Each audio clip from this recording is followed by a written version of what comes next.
שלום, היום נלמד איך משתמשים בפינגלינג. ככה כותבים את זה, אתם יכולים לראות.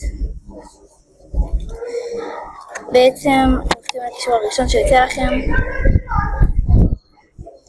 ואמור לצאת לכם דף כזה. אתם לוחצים על Get Started, ויש לכם כל מיני דרכים להיכנס, זה לא כל כך חשוב. כותבים שם, סיסמה וכו' וכו'.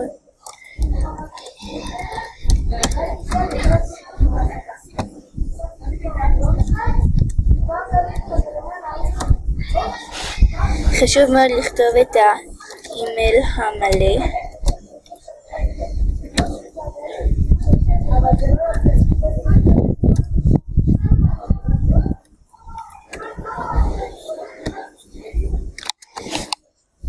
ועכשיו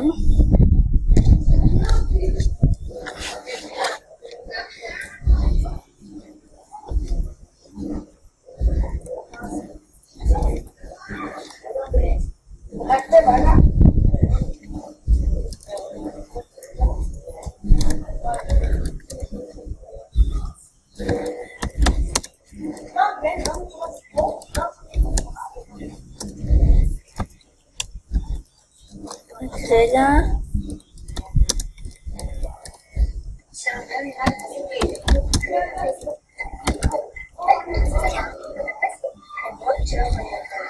עכשיו בעצם יש לכם כל מיני דרכים להיכנס. אני בוחרת להיכנס דרך הג'ימייל שלי.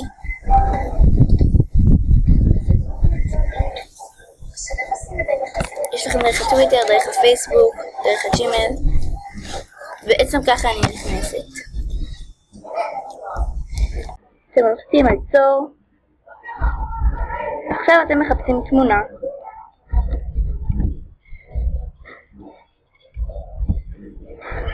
אני בוחרת סמל של מדינת ישראל. נראית לי תמונה די טובה. אני שומעת את השם. חוזרת לפינגלינג.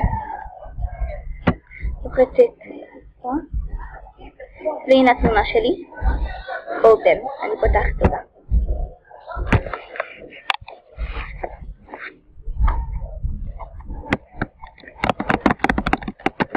הנה, יצאה ברורה מאוד. אם לא יוצא לכם ברור אתם יכולים לעשות שוב או לחפש תמונה אחרת. עכשיו אני בעצם מחפשת מידע. אני רוצה להסביר את התמונה הזאת. אני יכולה לעשות סרטונים, אני יכולה לכתוב.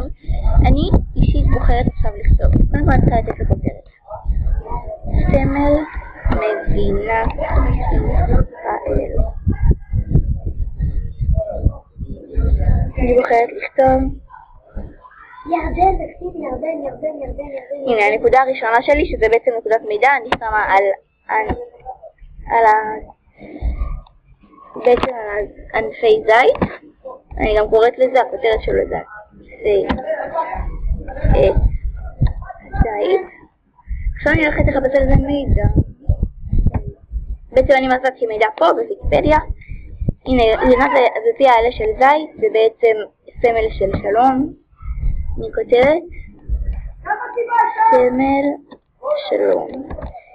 ובעצם אני גם לא הייתי כל כך צריכה לחפש את זה, זה גם מתבסס על ידע כללי. אני לוחצת על הסייב, והנה יש לי. אני לוחצת על הנקודה שלי, והנה. סמל השלום. אני בוחרת לעשות עוד נקודה, והפעם על המנורה. אני יכולה, אתם רואים, גם לשנות את המיקום שלה, להוריד אותה.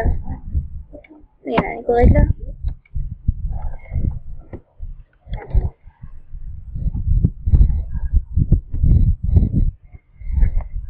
קוראת לה הכותרת של זה מנורת הזהב.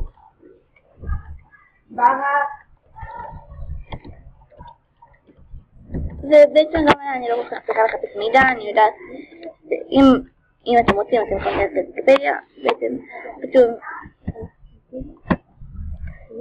מנורה מזהב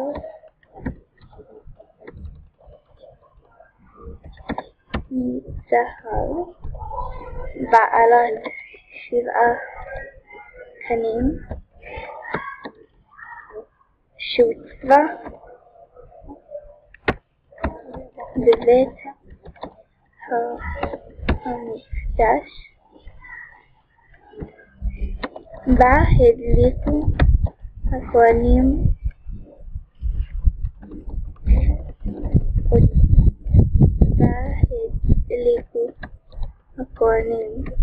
אור כל ערב. והנה, בעצם יש לנו פה גם סמל של, אנחנו יכולים לעשות פה גם סמל של, הנה, סייב. אנחנו לוחצים גם על המגן, ובעצם כולם יודעים מה זה מגן. גם זה אנחנו צריכים לבדוק. חפץ המגן עלינו ונלחם. גם זה סייב. אתם יכולים לעשות ככה אין ספור נקודות. אתם יכולים לעשות גם על ישראל, אבל אני חושבת שהבנתם את הרעיון. עושים סייב. ויש לכם את זה. אתם יכולים לשנות אם אתם רוצים, להוסיף תמונות, להוסיף סרטונים, לשלוח. ובעצם זה האפשרויות בלתי מוגבלות. מקווה שנהנתם.